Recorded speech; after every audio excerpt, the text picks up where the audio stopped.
When Stephen comes to the throne, then what kind of king does he prove himself to be? If he captured a castle, he'd just let everybody go and things like that. And it's like you're just releasing people to fight again. That's when Empress Matilda is proclaimed Lady of the English. She's won. Stephen's in chains, England's hers.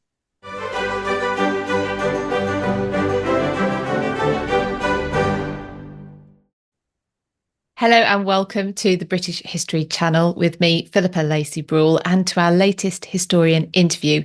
If you have been here before, thank you for coming back. And if this is your first time, then thank you for checking out the channel. If you love British history, you're definitely in the right place. Not only have I got a great interview for you today, but you can browse almost 40 other historian interviews and counting, and many other history videos as well on this channel. You can also join me live each Wednesday at 3 p.m. UK time for Tea Time History Chat Live. Today, I am talking to Sharon Bennett Connolly about her work to tell the stories of women in history and about her latest book, Women of the Anarchy. Sharon is a historian and writer. Her blog, History, The Interesting Bits, focuses on the medieval period and the lesser known people and events of history. She also co-hosts a Slice of Medieval podcast, and she is the author of a number of books, including Heroines of the Medieval World, King John's Right-Hand Lady, the story of Nicola de la Haye, and The Silk and the Sword, as well as, of course, her latest book, as I mentioned, Women of the Anarchy, which was published earlier this year. Now, members of my British History Patreon club have given me some questions to ask Sharon, which I will put to her after the main interview. If you would like to hear those and submit your own questions, perhaps to future guests, then please do think about becoming a patron. You can find out full details and join over at patreon.com/British history. Okay. Now, let's get on with today's interview. Sharon, welcome to the British History Channel. Your first time here, so I am very pleased to finally get to speak to you. Can you give us a little bit about yourself, please, and your work? And thank you for having me, for starters. I have absolutely always loved history since I was a child. I grew up near a castle, Conisbrough Castle, and I've just loved everything about history. It's just like being able to go into a different world reading history. So I'm a mum, a wife. I live in a little enclave of Nottinghamshire with Lincolnshire on my right and South Yorkshire on my left. So I live in a little confused part of England. But it means that I get to loads of historical sites, like Gainsborough Hall is practically on my doorstep and Lincoln Castle is just down the road. And I did a degree in history and I was fascinated by the French Revolution and the Napoleonic Wars then, thanks to Bernard Cornwell. But as I've got older, I always thought, when I was a teenager and a young adult, I always thought that history was about the battles and about the great men, and that women sat at home doing the needlework and raising the children. But as I've got older, I started looking into what women actually did in history. And that seems to have become my focus now, to actually bring these women out of the shadows and show people that they were a part of the story. Brilliant. I love it. Okay, well, I want to talk to you today about your latest book is Women of the Anarchy. So let's start with the basics and explain actually what the anarchy was. So what time period are we talking for a start? The anarchy was literally, it's usually just explained as King Stephen's reign, 1135 to 1154. Although the war in England didn't start until Empress Matilda arrived in England in about 1139. There had been some warfare in Normandy before this, which is why we just say 1135. It's just easier to say it was King Stephen's reign was the anarchy. And that's because Stephen basically usurped the throne from Empress Matilda, who was the sole legitimate surviving child of Henry I. And Henry I had made barons swear twice to uphold Matilda's claim to the throne. But when it came to it in 1135, Stephen stole the show, hopped on a boat from Boulogne and got himself crowned before Empress Matilda could do anything about it. He probably thought that was it. Everybody would just accept him. but he didn't keep all his barons happy. And one of the ones who got upset about what he was doing was Robert of Gloucester, who just happened to be Henry I's illegitimate son and Empress Matilda's illegitimate half-brother. And he renounced his allegiance to King Stephen, went over to Empress Matilda, who was still in Anjou, and said, listen, basically, it's your throne and I will support you if you go and claim it. So she came to England to claim the throne, and that started the war, the Anarchy. She came so close, so very close. She was actually, in 1141, she was named Lady of the English. She was effective ruler of England. But unfortunately, King Stephen, who was her cousin, they were both grandchildren of William the Conqueror. He was married to a lady called Matilda of Boulogne, who was also Empress Matilda's cousin, because they were both granddaughters of St. Margaret of Scotland and Malcolm III of Scotland. So this is the Cousins' War. You know how they say the Wars of the Roses was the Cousins' War? They've got nothing on this. These were all first cousins fighting each other. And it was Matilda of Boulogne who actually prevented Empress Matilda being crowned Queen of England. Stephen was a prisoner during most of 1141. So Matilda of Boulogne took up the lead of his armies and basically beat Empress Matilda, unfortunately. I say unfortunately because I'm definitely an Empress Matilda girl. You're an Empress Matilda fan. So that's interesting. So you actually have two women leading a significant period. Armies. Yeah. It's the only time that I know of, especially in medieval history, whereas you have women at the head of both armies. And I did discover that 1141 is actually known as the War of the Two Matildas because they're both leading the armies. But it's the it does lend it. Hear of it. It does lend itself to a good title like that, doesn't it? It does, doesn't it?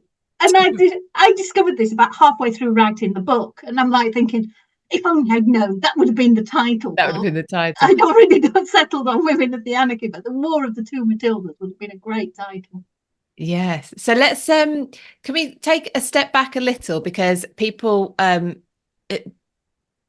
well, I think it would be remiss of us not to mention the White Ship disaster as the runner to the Anarchy. No, it's fine. But I like to link them in because events in history where you might have heard of one and heard of another. So let's put them together. So would you like to take us back to the White Ship disaster and how that links to this issue with who takes the throne after Henry I? Yeah, my talks usually start with the White Ship disaster.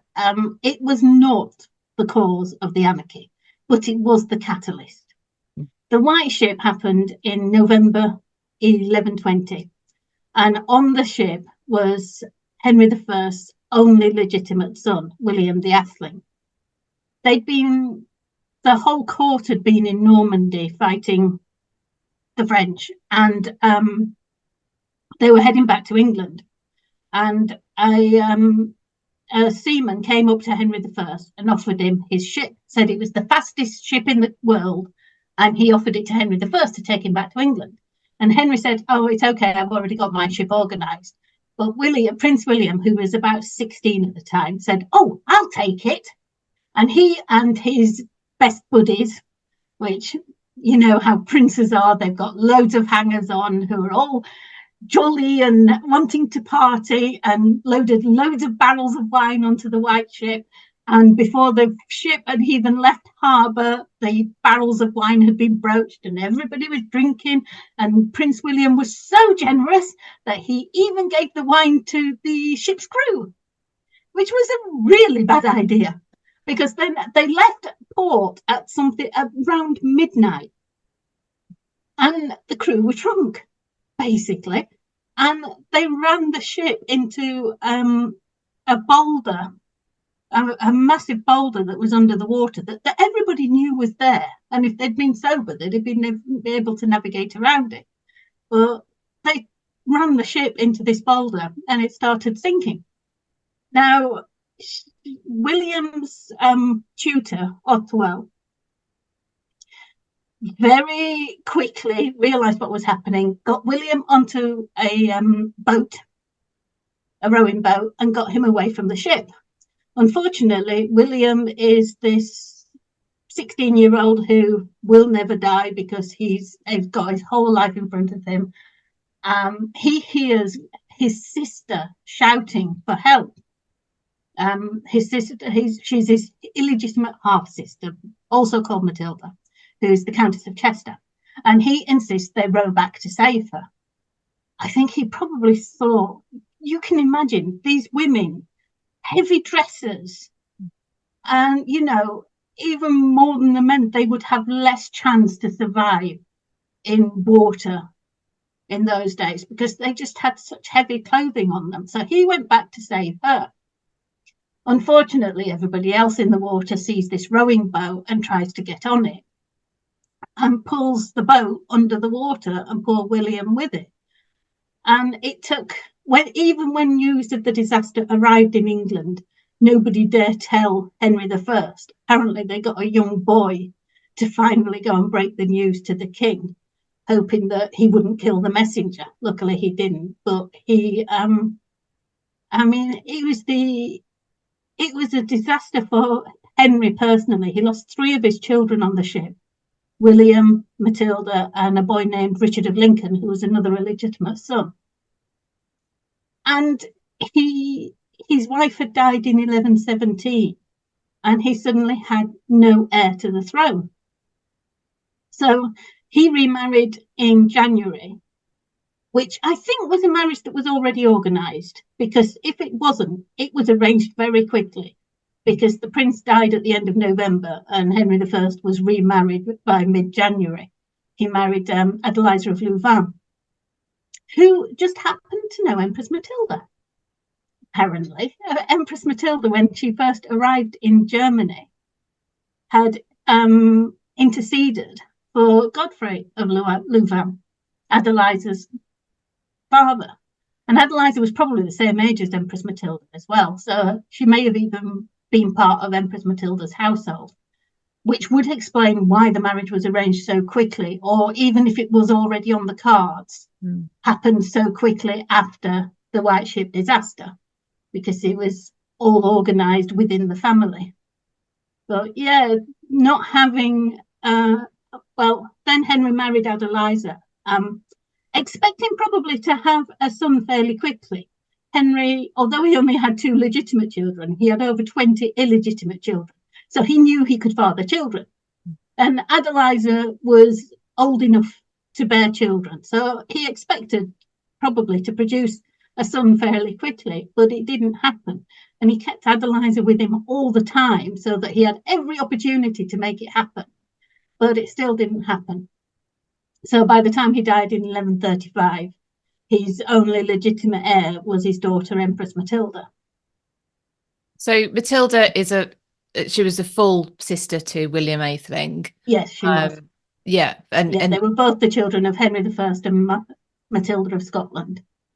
And Atheling, that's an interesting, isn't it? That he had him sort of, that he named him Atheling, because that's obviously an Anglo-Saxon term meaning sort of like in line to the throne, but a candidate for the throne, sort of. It means throne worthy. Yeah. So it was given to all the sons of princes who were entitled to, who had a claim to the throne. And Henry I does it a lot, where he refers to the Anglo-Saxon heritage. What he has done, you see, is he married Matilda of Scotland, who was the daughter of Margaret, St. Margaret, Queen of Scots. And Margaret was Margaret of Wessex. She was a great-granddaughter of Ethelred II, and she could trace her lineage back to Alfred the Great. So with Henry I marrying her, he was basically reuniting the royal lines of Normandy and Wessex. And he did play on this quite a bit. He even got criticised for it. One earl called them Goder and Godiva or something like that, referring to the fact that they were, and that his court was more Anglo-Saxon than Norman. That's really interesting, though, isn't it? As a Norman, they conquered, and yet he still wanted or felt like he should go back to the Anglo-Saxon line for some more legitimacy. That's And really to fascinating. appease, I think it was a bit of a, to appease the actual natives and to let them see it more as their king rather than a conquering king. Mm. That's fascinating. Something I don't know that William would have been bothered to do. No, well, I think Yeah. Henry was a bit more astute, Mm. and he had the opportunity because he didn't have to conquer England. His dad had done that, so he could be a little bit more lenient Yeah. and a little bit more accepting of the Anglo-Saxon. And of course, having a wife who had Anglo-Saxon royal heritage, because Henry the First was the son of a duke.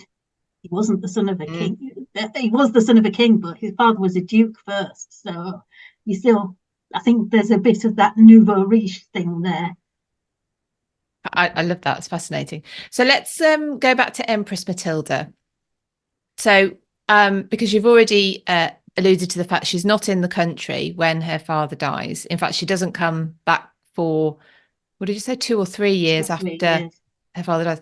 So let's roll it back a little bit. How does she get the title Empress Matilda? And where is she by the time of her father's death? Right. Well, when she was 8 years old, she was sent to Germany to be the wife of Henry, the Holy Roman Emperor. She was betrothed to him at the age of 8, but she didn't marry him until a month before her 12th birthday. But she was treated as empress from the moment of her betrothal. And the idea was that she went over to Germany early. She was put in the custody of a bishop who sort of carry on her education, and so that she had a German education in the German language and would be fully assimilated to her people by the time she became empress at the age of 12. So she married the Holy Roman Emperor at the age of 12, and for the next 13 years, she was Empress of Germany, and she acted as regent when her husband was away. She was a very proactive ruler, but he died in 1125. And until that point, Henry I had been trying to work out who could rule England, because he thought Empress Matilda's life was going to be in Germany. But when her husband died, she didn't have any children by him. So she had nothing to keep her in Germany. She wasn't going to be regent for a young son. So Henry I recalled her, and in 1126 had all the barons swear to recognise her as the next queen. They did have a caveat that the barons be allowed to approve Henry's choice of her husband. Now, they weren't happy with Henry's choice of her husband, actually. It was Geoffrey of Anjou. And she married him in 1128, left him in 1129, and was forced back to him in 1130. She didn't like him. But then again, to be fair, she was 28 and Geoffrey was 14. So it wasn't a marriage made in heaven. She was forced to marry this brash youth who, we all know what teenage boys are like. It couldn't have been a pleasure to live with at the best of times. But she did in the end go back to him. And in 1130 and in 1133 they had a son, Henry, who would be the future Henry II of England, and two more children followed. Problem was, in 1134 she had her next son, Geoffrey, and it was a bad childbirth and she nearly died. She was writing her will and deciding where she was going to be buried. Her father was deciding she was going to be buried somewhere else other than where she wanted to be buried, and there was all this. But the upshot of it was she did eventually survive. And then in 1135, her dad died on the 1st of December 1135. She was already pregnant with her third child, so she couldn't act when Henry died. But in 1131, the barons had again sworn, knowing that she was married to Geoffrey of Anjou, the barons had again sworn to uphold her claim to the throne. So she probably didn't think that there was any reason to act swiftly. Everybody had sworn a holy oath that they would support her claim to the throne. So she probably thought that she could get through this pregnancy and then go to England. But in the meantime, her cousin Stephen had decided he was making his home play for the throne, hopped on a boat to England and got himself crowned before Christmas. given the 3 weeks after Henry I's death. So he basically stole the crown from under her. So what led Stephen to believe he had a claim to the throne? I honestly believe that between the time of the White Ship in 1120 and the death of Empress Matilda's husband in 1125, Henry was grooming Stephen to be his heir. Stephen was the son of Henry's older sister, Adela of Blois. I can't pronounce Blois. I've never been able to. Blah. It I sort of always falls sound out like your I'm mouth throwing hot. up. Yeah. So yeah, he was Henry's favourite sister's son, and he'd been sent over to England by Adela years before to continue his education, to be trained as a knight. And Henry showered him with gifts, gave him lands, made him Count of Mortain, and in 1125 arranged for his marriage to Matilda of Boulogne, who was the heiress of the Count of Boulogne, the sole child, so she was going to get everything, which wasn't just the County of Boulogne in France, it was also lands in Kent, the honour of lands throughout England. So she was a very valuable marriage prize. And Henry had arranged this marriage for, and Matilda of Boulogne was the daughter of the sister of Henry's first wife. So she was the daughter of Mary of Scotland and therefore a granddaughter of St. Margaret. So you've still got the House of Wessex in Stephen's side of the crown as well. So I think Henry had groomed Stephen to be king and may have even told him, you might be king one day. But then when Empress Matilda's husband died and Henry's own child could be on the throne, he sort of backtracked a little bit, recalled Matilda to England and started grooming her for the throne. But then she went off to be married again, so she's out of the country and managing to get pregnant and have babies by this point. So that slows you down a little bit. Yes. So was Stephen there when these oaths to Matilda were sworn, though? Stephen and Matilda's half-brother Robert, Earl of Gloucester, had a little disagreement in the oath swearing in 1126, whether or not they were both trying to be the first to swear the oath, or they were being too polite and going, no, you go first, no, you go first. But there apparently was the little kerfuffle about which of them had the priority at the precedence in the oath swearing. Robert, because he was the son of the king, although illegitimate, or Stephen, because he was the nephew of the king, but legitimate. So yeah, Stephen did swear twice to uphold Matilda's claim to the throne. So he couldn't claim that he wasn't aware of Henry's wishes. No, he couldn't. I think he did tell the Pope that Henry, there was one of the people by Henry's side when he died was Hugh, I think it was Hugh Bagel, the Earl of Norfolk, and he swore that Henry had named Stephen as his successor and disinherited Empress Matilda. But he was the only one who swore that, even though there were about 5 earls at Henry's side when he died. But it was enough for Stephen to claim, oh, Henry swore that I should be king. And so he got the support of the papacy as a result. So that support, because I was about to say, how did he manage to get enough support if it was so clear that Henry had named Matilda? And Matilda's already got 2 sons by this point as well, so you can even see a succession. Yes. But was that the key, the papacy? I think it was Big O saying that Henry had said Stephen should be king it wasn't that anyone believed it.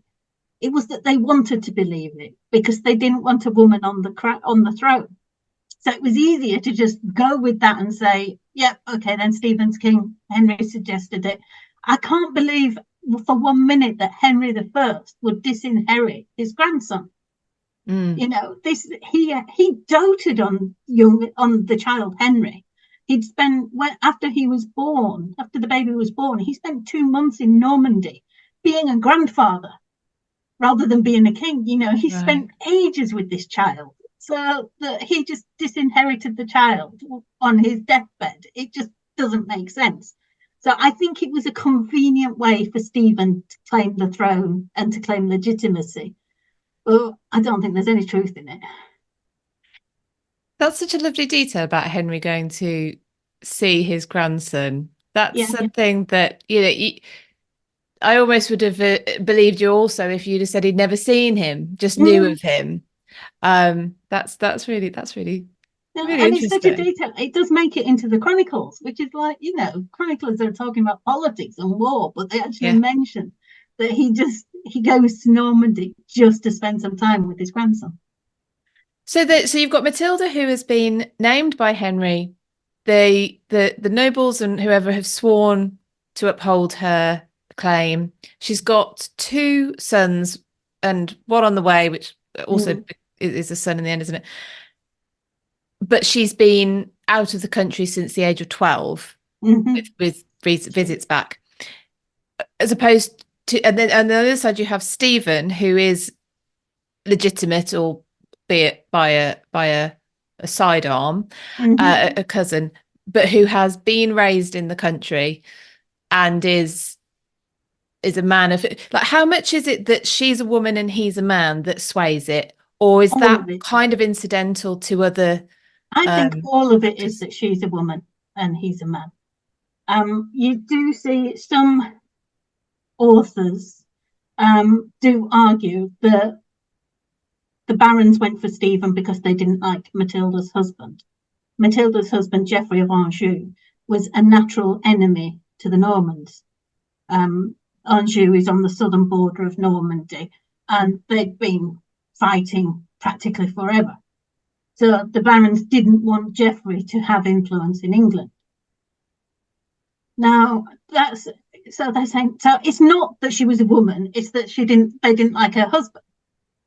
But William Atheling had been married to Matilda of Anjou, Geoffrey's older sister, and nobody objected because William was a man who would be king one day. So it didn't matter who he married. If he'd married an Angevin, it didn't matter. They weren't going to have any influence. So by that argument, it's because Matilda was a woman that she was married to Geoffrey. And in those days, a woman was supposed to be ruled by her husband. She didn't hold her own lands. It was her husband who held all her lands.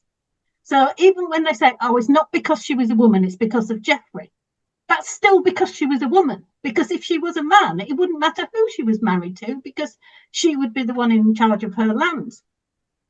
And even though Henry I had made the barons swear to Matilda and had promised that Geoffrey would have nothing to do with England, the barons were worried about Geoffrey's influence. I mean, as it was, Geoffrey did actually take Normandy. He had no interest in England whatsoever. I couldn't even find any record of him setting foot in England after Henry I's death. He was purely interested in Normandy, and he did take Normandy and then handed it to his son Henry. But England, he had no interest in. That's very interesting. It's very self-absorbed, isn't it, of the English to think that everyone wants the land, and actually Geoffrey's like, not even bothered if I don't even go there. Actually, it's an interesting dichotomy for a woman like Matilda, then, isn't it? She could stay single, but she's got no heirs, or she gets married, and therefore would have possibly been, seen as a legitimate candidate in her own right. But the fact she marries, which she needs to do to be able to produce heirs, negate, like, sort of almost means she gets put to the side, or it diminishes her claim in some way. And yet then she has sons, which should increase her claim. Very. Yeah, and the irony is she didn't have a choice. It was her father who forced the marriage on her. The barons, they needed her to be married so that she would have an heir. She couldn't marry an Anglo-Norman baron because she couldn't marry a subject, because none of the barons would accept one of their own as a ruler over them. So it had to be an external baron, and Anjou was next to Normandy. It would increase the Anglo-Norman domains by adding Anjou and Maine to the Anglo-Norman domains. So it made sense for Henry I. It's just nobody else liked it because nobody liked the Angevins. The irony, of course, being that Henry II then comes to the throne, who is an Angevin. Yes, we'll get to that, how they finally resolved it in the end. Okay, so we've got Empress Matilda, Stephen's wife, Matilda, another Matilda. So this is, yeah, two Matildas. Apparently there's 12 in the book. 12 Matildas. Now more famous for being a Roald Dahl character, unfortunately. Or fortunately, depending on which way you look at it. So, well, of course, when I share my article on King Stephen, because there's an article on my blog about King Stephen, everybody thinks I'm writing about Stephen King. So, oh right, okay. There's always somebody who goes, "Oh no, I thought you meant Stephen King." It's funny that we've only had one King Stephen. Yeah. Okay, so when Stephen comes to the throne, then what kind of king does he prove himself to be? I think he would have been a lovely 20th century king, when there's no wars going about and you can just be like King Charles III now, you can just do the ceremonial stuff. I think he would have been great at that. He's a very likable king. Everybody likes him, but he's not a very effective king. He's too kind sometimes. You're supposed to be, as a king in those days, this was medieval times, you were supposed to be, what is it Eleanor of Aquitaine said in The Lion in Winter? It's the Middle Ages, we're all barbarians. They're supposed to be dread, So if he captured a castle, he'd just let everybody go and things like that. And it's like you're just releasing people to fight again. And one of the first things that happens when Matilda gets to England is she arrives at the castle, Arundel Castle, where her stepmother, Adeliza of Louvain, is living with William d'Albany, her new husband. And she claims that she's just come to visit her stepmother with 300 knights in her train, but she's only here to visit her stepmother. And Stephen surrounds the castle, but instead of taking Matilda into custody, she said she's just come to visit family, and so he allows her safe passage to Bristol, where her half brother, Robert Earl of Gloucester, is, who will also be her leading general. So at a moment where he could have ended the war before it began by taking custody of Empress Matilda and sending her back to Anjou, instead he allows her safe conduct to join her brother, who is the best military commander in England at the time. And that's where the war actually starts. If he'd not let her go then, he could have just ended it. So was Stephen just that badly informed? He had no idea that Gloucester had been in touch with Matilda? I don't know. He must have known, because he knew Gloucester had already renounced his allegiance to Stephen. Right. So he knew Gloucester wasn't on his side anymore. But it's this chivalric attitude of not making war against women, which I think definitely comes back to bite him, because the woman makes war against him. Okay, so let's go on to that then. Matilda, what does she decide to do, and how does she start it? Well, she does. She joins her brother Robert, and they gradually they take hold of all the area around Bristol, and then start spreading their wings further. And in 1140, December 1140, the Earl of Chester, who until this point had been on Stephen's side, had just been betrayed, as he saw it, by Stephen. He wanted Cumbria, and Stephen had arranged a marriage between Henry, who was the son of the King of Scots, and Ada de Warenne, the daughter of the Earl of Surrey, and given Henry Cumbria. So the Earl of Chester was very upset about this, complained, didn't get any resolution, So joined his brother, William de Roumer, at Lincoln and seized Lincoln Castle by a quite a clever bit of subterfuge. While the constable of the castle was out hunting, the Earl of Chester and his brother sent their wives into the castle to meet with the constable's wife and have tea. And then when they arrived to collect their wives, they were allowed in. There was a reduced garrison. The Earl and his brother went in to collect their wives with just a couple of men-at-arms with them, overpowered the garrison, let the rest of their men in, and then closed the gate. So when the constable comes back from hunting, he discovers that the castle's been taken. And he's like, oh, you dopey man, didn't you know the country was at war?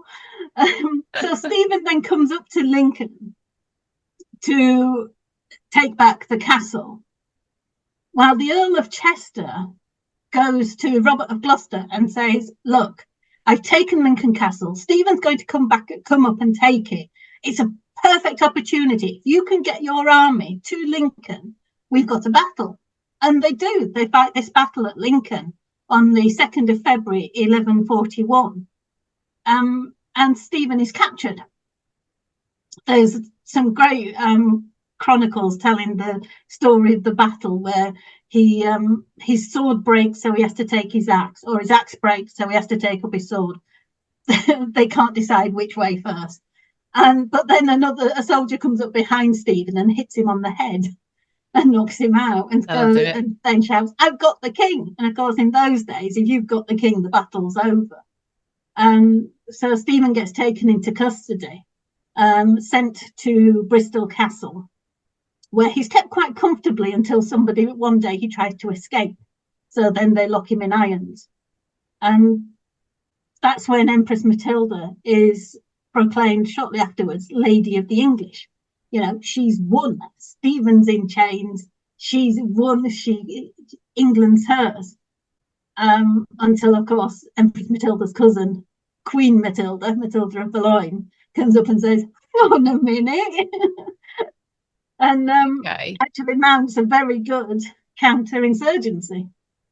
Okay, well, we're going to let me just. I want to come back to that, obviously, but okay, so I'm fascinated by, does Matilda gain support because she's Matilda, or does Stephen lose support because he's Stephen? I think it's a bit of both. Matilda, once Stephen's captured, Matilda does expect most of the barons to come over to her side, and they don't. They're very slow in doing so. I think they're basically waiting to see what happens. A few of the barons side with her, but not as many as she would expect. So I think we tend to look at it as two sides, but it isn't, because all the barons have got their own interests. You know, some have been made earls by the king, some they're negotiating. They want to know what Matilda's going to offer them before they decide to join her side. So it's all a case of, well, what's in it for me? For all of them, not just for King Stephen and Empress Matilda. They're all in because you see throughout the war that barons are making pacts with each other where they won't attack, no matter what side they're on, they won't attack the other's lands, or they'll protect the other's lands for them if they're away fighting elsewhere. So it's all, it looks like two sides, but everybody's got their own agenda. Okay, that's interesting. So they've got an opportunity here to presumably to have ended it for Stephen, and therefore maybe that would have, if no one had got a Stephen to wonder whether or not they should be supporting, then so that's interesting that they don't do that. Do you know why they don't execute Stephen? Just waiting to see what happens. I think by this point they all know that Matilda of Boulogne is quite an impressive figure in herself. After the 1138 Battle of the Standard with the Scots, between the English and the Scots, it was Queen Matilda who'd negotiated the treaty the following year. So they knew she wasn't going to just lay down and take it. So I think they were just waiting to see what would happen, whether the Empress would be crowned. And there is this confusion as to what they can actually do. Because Stephen in 1135, although he usurped the throne, he was crowned and anointed with holy oil. So as far as everybody was concerned, he was made king by God. And you can't just unmake him. So Matilda's there's this big church meeting of all the church leaders to try and decide how they can do this, because Stephen is king for life. You can't, unless the only way to depose him is to kill him, and killing an anointed monarch is not considered good for your soul. Didn't stop others doing it at other times. So no. Later on, it becomes quite the fashion. Yeah. Okay, so let's talk about Queen Matilda then. What does she decide to do? Stephen's in prison. Empress Matilda has been declared Lady of the English, but Queen Matilda, Stephen's wife, not having any of that. So what does she do? No, she's in Kent with her own, because a lot of the lands in Kent did belong to her, and she has a mercenary captain who's a distant cousin of hers. He's an illegitimate, I think he was illegitimate, I can't remember. I might be disparaging him there. William of Ypres, anyway, who's a distant cousin of hers and her general. And she tries to be conciliatory. She first writes to the church council and says that they need to put Stephen back on the throne. He's crowned and anointed by God, and he should be king, and that's that. And they ignore the letter. So then she writes to Empress Matilda and says, if you release Stephen, I'll take him on to the continent, or he'll join a monastery. You'll never hear from him again. And Matilda says no. And then she sends another letter saying, okay, well, in that case, I just want you to guarantee that Eustace, our son, will inherit all our family lands. You know, the county of Mortain, the county of Boulogne. I want you to guarantee that Eustace will inherit those, even if he doesn't inherit the crown. And Empress Matilda refused. And in all the books you see this as, and that's when the barons turned against her, because she refused to guarantee Eustace's inheritance. And therefore all the barons were worried about their own sons being allowed to inherit when the time came. And the irony and the hypocrisy is just, it's infuriating, because what all those barons had done by crowning Stephen was denying Empress Matilda's son Henry his rightful inheritance. So they're complaining that Matilda's denying them the rights of inheritance, when they'd done that to Matilda in the first place, just because she was a woman. It's just like, you just think, you know, no wonder she doesn't want to guarantee Eustace's inheritance, because Stephen had stolen her son's inheritance. Mm-hmm. There's a lot of self-interest in these these kind of things. So, but Queen Matilda manages then to get a lot of support.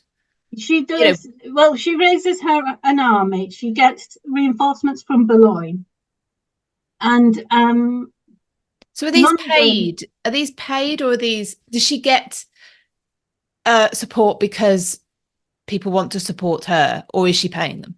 Most of them are paid. A fair amount. I mean, there are the barons who support her anyway, but the ones she gets from the continent tend to be mercenaries. Right.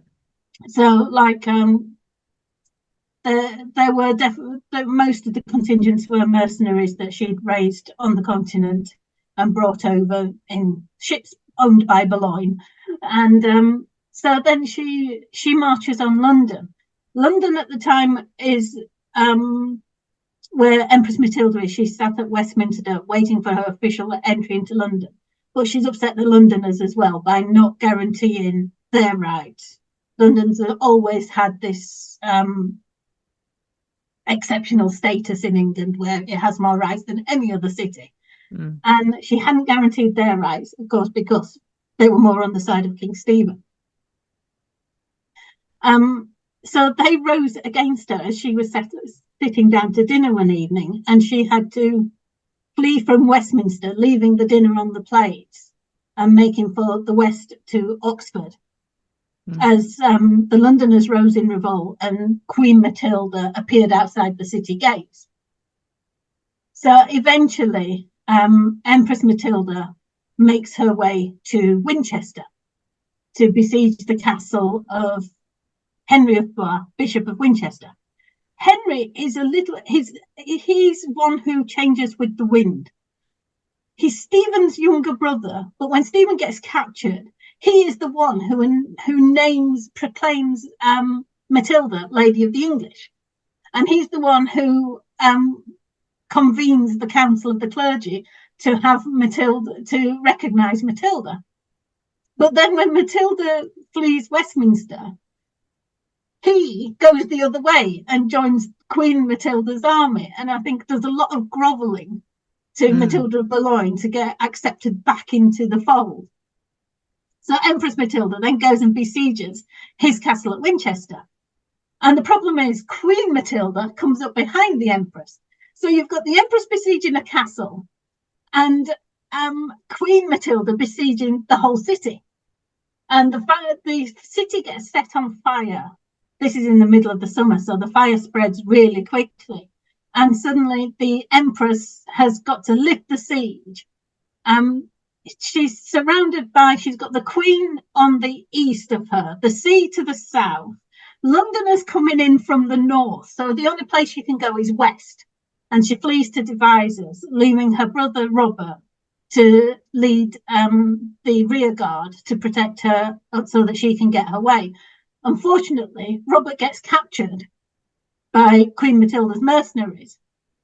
And suddenly you have this problem where Empress Matilda has got custody of King Stephen, but Matilda of Boulogne has got custody of Robert of Gloucester. Now, women aren't allowed to lead armies in battle, so Empress Matilda needs Robert. He's her general. He's the head of all her forces, so she needs him. So they are on the battlefield, though, or they're there. But they're there, but they're not actually taking part. You know, they'll be at the back watching or whatever. With Empress Matilda in Winchester, she would have been in the headquarters and being kept apprised, but she wouldn't actually be in the thick of the fighting. So they have to arrange this. The war comes to start as a pause while they decide what to do and how Empress Matilda needs Robert back. And Robert at first initially refuses to be exchanged for King Stephen because he says you can't exchange an earl for a king. It's not right. You know, he's king, I'm just an earl. But eventually they do agree to the exchange. And it's an elaborate one because nobody trusts anybody now. So in order to free King Stephen, Queen Matilda has to give herself up as a hostage to Empress Matilda's forces.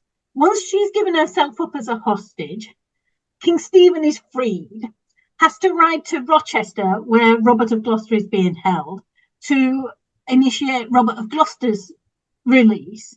And then he has to ride to where Queen Matilda is being held, so that Queen Matilda could be released back to King Stephen. It sounds like that puzzle you get when you're a kid with the boat and the fox and the chicken that you've got to get across the river. Well, that might be where this might be where it came from in the first place. But yeah, it's but you just feel for Empress Matilda because by the end of the year, they're back where they were at the beginning of the year. You know, Stephen's still on the throne, and he has this big crown-wearing ceremony at Canterbury Cathedral in December, just to show, you know, I am still king. And Matilda's licking her wounds in Bristol Castle, but at least she's got her brother back, so she can carry on the fight. How easy do you think she thought it would be initially? Do you think it was harder, basically, than she had anticipated? I think it was harder than she'd anticipated. I think she probably thought that once she'd got Stephen in her custody, that would be it. Everybody would go, oh, right, well, we did swear an oath, it is your crown.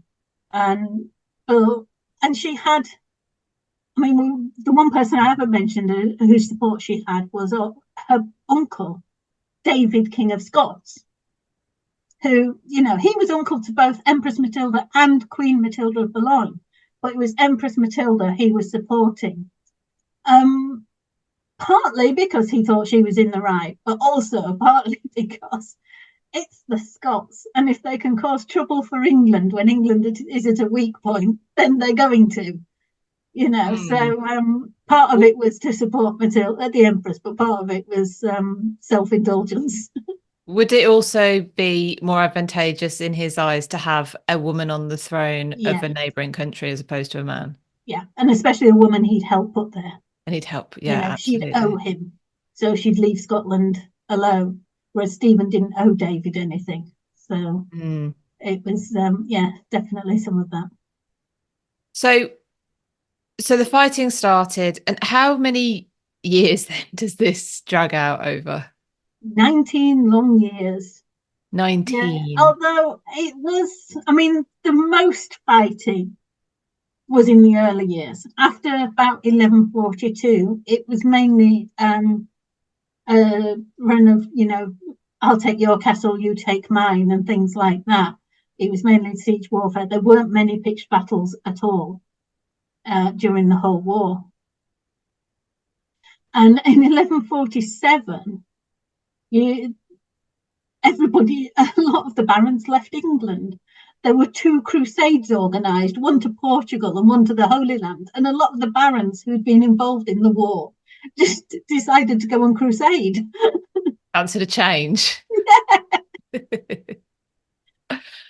So while the upper classes are fighting out amongst between themselves as to where who should be in charge, what's life like for the ordinary work? I don't know what is it, a peasant class Yeah.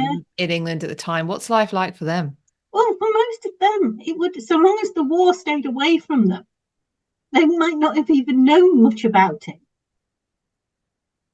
You know, they would have known that Stephen and Matilda were fighting for the crown, but it wouldn't have affected their lives, except, like I say, when the war came to their doorstep, you know, like at the Battle of Lincoln, and you suddenly got two armies fighting, or at the Winchester, where your city gets burnt down because you've got two armies fighting. Most of the time, I mean, it's interesting when you look at there aren't many novels from around this time, but a few I can think of are the Cadfael novels and Pillars of the Earth by Ken Follett. Mm. And they mention the war. But, you know, you got Ken Follett, they're building a cathedral during a war, but they get to carry on doing it because so long as the soldiers aren't there, life just goes on as normal. Admitted, if the soldiers have been there, if you are in the way of one or two of the armies, it's a little different. And, you know, the Anglo-Saxon Chronicle says that fields went untilled and cattle died, and what is it? Christ and his saints slept. I slept, So yeah. they paint a pretty bleak picture of England. Mm. And in some areas that was certainly true. But if you're not, like if you're in Yorkshire or Cheshire and you're not actually at the centre of the fighting, life goes on pretty much as normal. Unless, you know, the recruiters come and they want more men to fight the war. But most of those men come from the lands of the barons anyway. And you only had to fight for 40 days. Feudal service was for 40 days. So after that, you could go home anyway. Right, okay. Is that 40 days in a period or 40 days in a year, yeah. in a year? Right, okay. See if like keeping the chalk marks somewhere as to how many days you've done. So how does it end? How do we get to the end of the anarchy? Yeah, it sort of fizzles out. Went on I for always too say it long. doesn't totally fizzle out. But what happens is in 1142, Empress Matilda is trapped in Oxford Castle.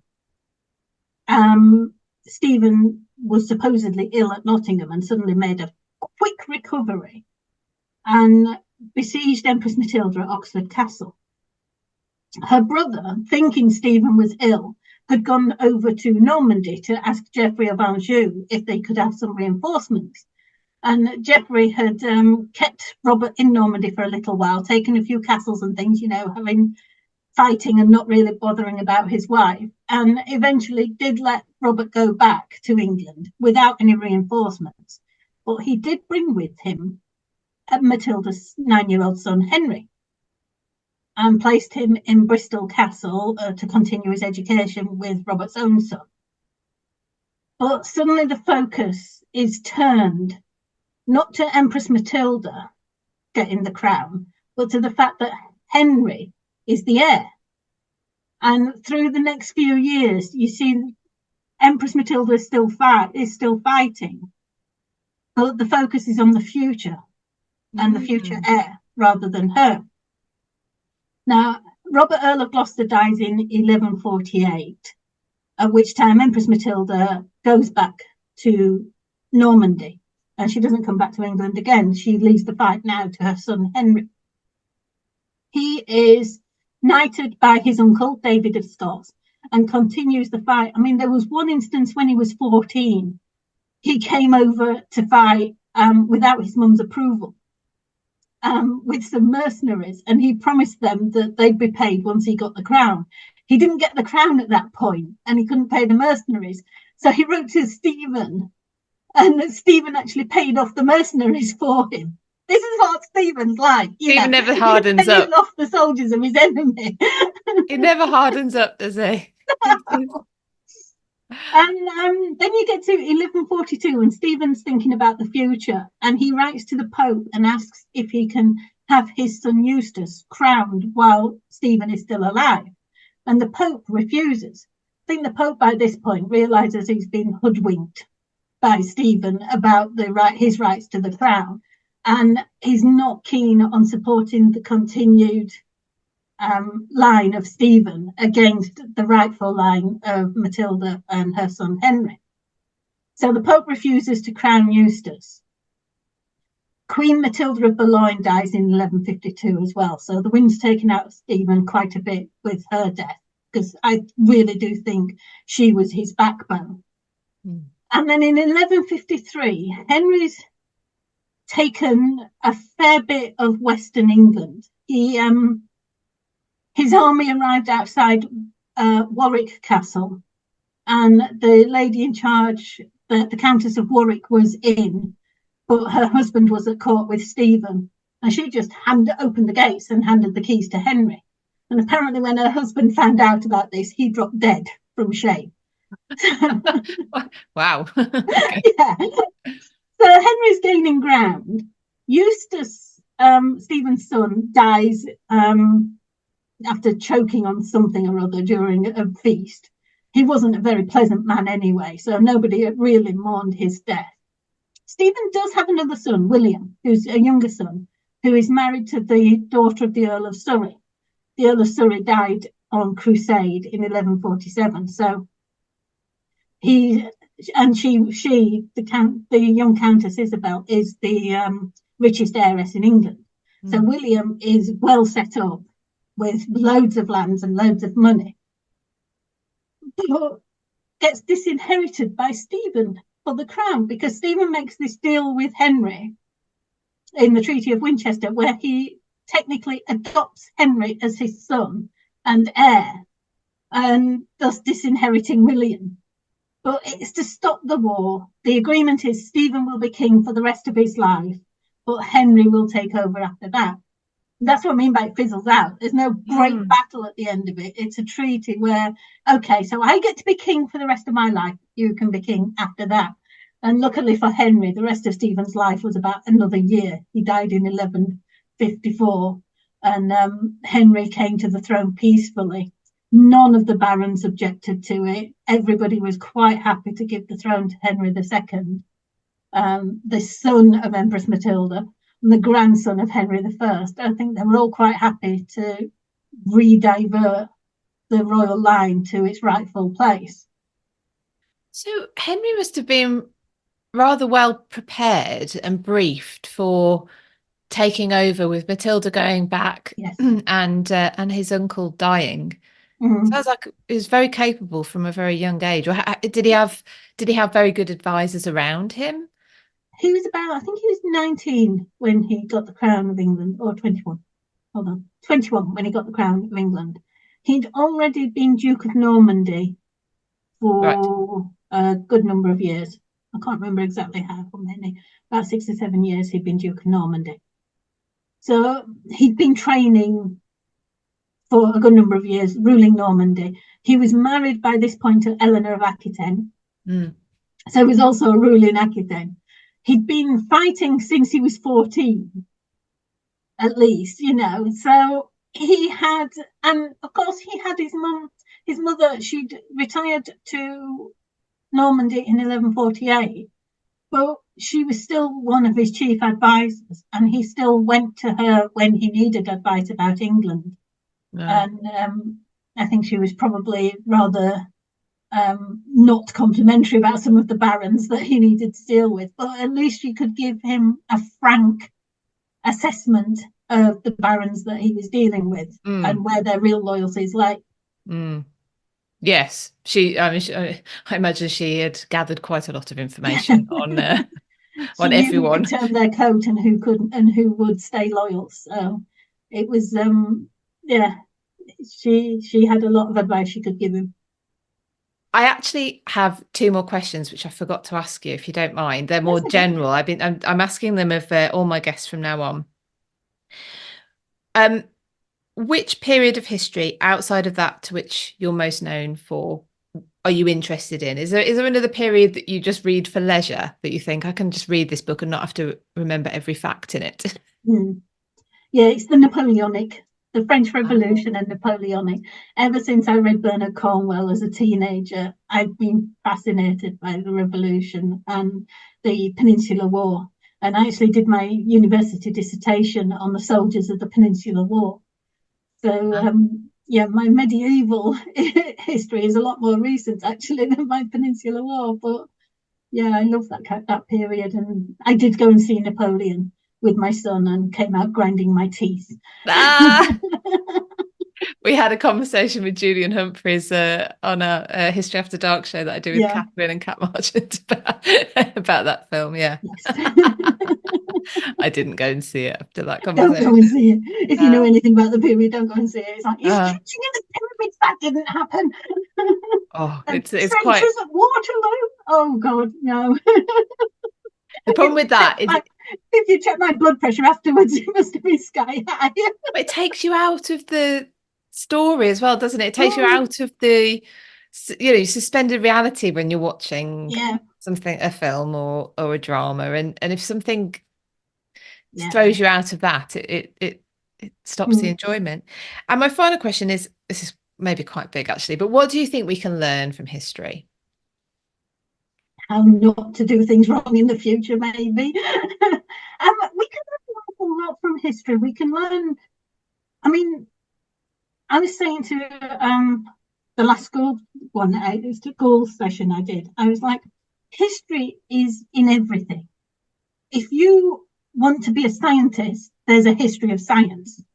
If you want to be an artist, there's a history of art. There's a history of every single topic we cover. And you can learn so much from it. There is that saying, if you do not study history, you are doomed to repeat it. And I'm not sure that that's totally true, but I do think that there is so much to learn. We can learn where we came from, how we got to where we are now. There's so much. It is every part of us. History of buildings. I walk into Lincoln Cathedral these days, and it's just, you're surrounded by 800 years of other people having been in that building, and it just gives you a sense of how small we are in the grand scheme of things, but also how much of an impact we can have on the future. Because, people from 800 years ago, we're still talking about them. From 1400 years ago and from 200 years ago. There's so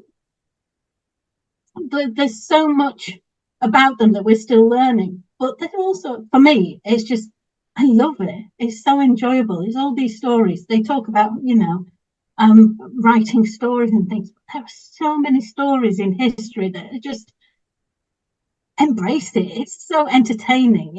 I just love discovering something new. And that's the other thing. History is ongoing. There's always more to discover. There's always new ways of looking at things. We've had hundreds of years of looking at history through what's called the great men theory, to look at the great men, but now we're looking at the women as well. And it's just changing the focus gives you new insights and new reasonings behind things. And why did they do this? Why didn't they do it the other way? And it's just, there's so much, there's always something new to discover and study. Well, let's finish our main bit there. I've got some questions for you that my patrons have put forward. But before, so we'll end the main interview here. But before we do that, can you just tell people where they can find you online, and obviously where they can get your books as well? Yep, certainly. I am on Facebook. Sorry, let me start. My blog, historytheinterestingbits.com. And there are links on there to my Instagram, Facebook, and Twitter.